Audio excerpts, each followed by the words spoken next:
సూర్యాపేట జిల్లా మునుగాల మండలం రేపాల గ్రామంలో స్వయంభుగా వెలిసిన శ్రీ రాజ్యలక్ష్మి సహిత శ్రీ లక్ష్మీ నరసింహస్వామి బ్రహ్మోత్సవాలలో భాగంగా ఈరోజు సోమవారం మధ్యాహ్నం 12 గంటలకు పగటి వసంతోత్సవం అత్యంత వైభవంగా నిర్వహించడం జరిగిందని దేవస్థాన చైర్మన్ చిన్నరామయ్య తెలిపారు.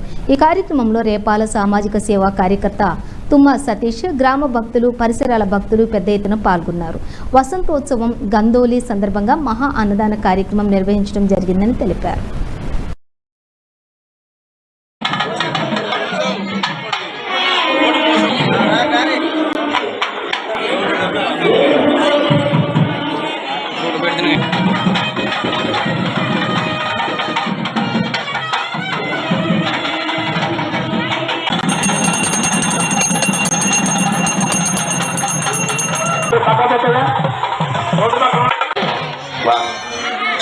అందరూ కూడా చెప్పట్లా నిండుకోవాలన్న కళ్యాణం అనంతరంగానే స్వామివారి పూల వర్షం కురిపించి వైకుంఠం వచ్చింది దొంగల